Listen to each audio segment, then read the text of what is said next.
Welcome to Tamil சமையல் plus. இன்றைக்கி ரொம்ப ஒரு டேஸ்டியான கேரட் ஹல்வா செய்கிறத பற்றி பார்க்கலாம். அதுக்கு முன்னாடி சேனலை சப்ஸ்கிரைப் பண்ணாதவங்க சப்ஸ்கிரைப் பண்ணிக்கோங்க.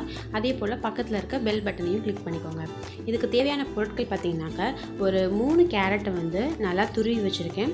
அதுக்கு 1 கப் அளவுக்கு பால் எடுத்திருக்கேன். நல்லா ஒரு பெரிய சைஸ் கேரட்டில் 3 கேரட் எடுத்து சீவி வச்சுருக்கேன். இதோட நான் கொஞ்சம் மில்க் மெய்டும் சேர்த்துக்க போகிறேன்.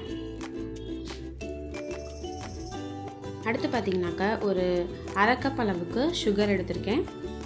2 டீஸ்பூன் அளவுக்கு ஏலக்காய் தூள், அப்புறம் 2 டேபிள் ஸ்பூன் அளவுக்கு நெய்யும் கொஞ்சமாக முந்திரியும் எடுத்திருக்கேன். ஃபஸ்ட்டு ஒரு பேனை ஹீட் பண்ணிக்கலாம். அதில் நம்ம எடுத்து வச்சுருக்க நெய்யை சேர்த்துக்கலாம். சேர்த்துட்டு அதோட நம்ம முந்திரியை நல்லா வறுத்து எடுத்துக்கலாம். உங்களுக்கு என்ன ட்ரை ஃப்ரூட்ஸ் இருக்கோ எல்லாமே கூட சேர்த்துக்கலாம். ரொம்ப சூப்பராக இருக்கும். நான் முந்திரி மட்டும்தான் இன்றைக்கி சேர்க்குறேன். நல்லா கோல்டன் ப்ரௌன் ஆகிடுச்சு. இப்போ இதை எடுத்து வச்சாச்சு. திரும்பி அதே பேனில் நம்ம எடுத்து வச்சுருக்க அந்த 1 கப் அளவுக்கு உள்ள கேரட்டை அதில் சேர்த்துக்கலாம். நல்லா அதோட பச்சை வாசனை போகிற அளவுக்கு நல்லா நெய்யிலேயே வறுத்துக்கலாம்.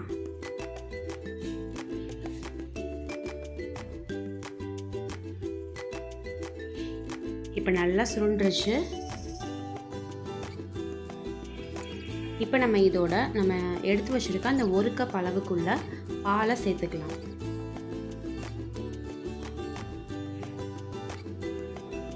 நல்லா அந்த பால் ஃபுல்லும் நல்லா கொதித்து அந்த கேரட் ஃபுல்லும் அதில் வேகிற அளவுக்கு நல்லா வேக விடணும்.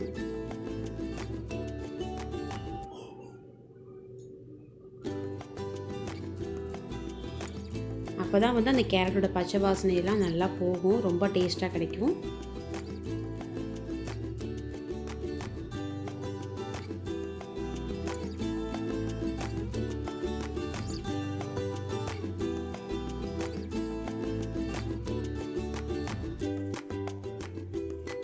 இப்போ நல்லா பாலோட நல்லா கேரட் சூப்பராக வெந்து ரெடி ஆகிடுச்சு.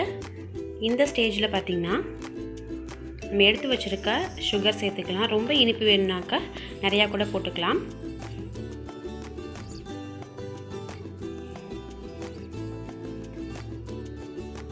இப்போ கொஞ்சம் தண்ணி விடுற மாதிரி வரும்.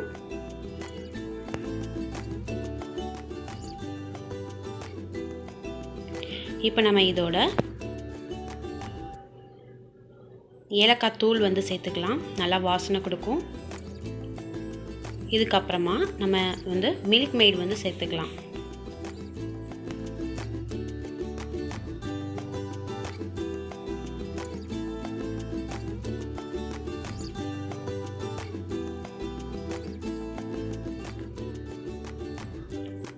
நான் 2 டேபிள் ஸ்பூன் அளவுக்கு மில்க் மெய்டு சேர்த்துக்கிறேன்.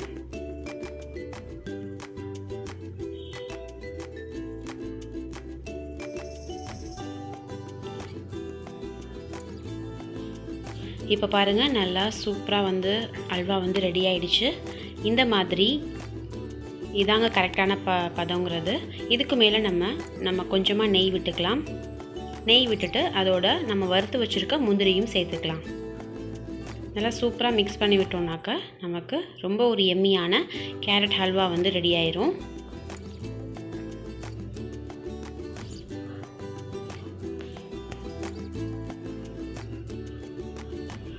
சூப்பரான கேரட் ஹல்வா ரெடி ஆகிடுச்சு.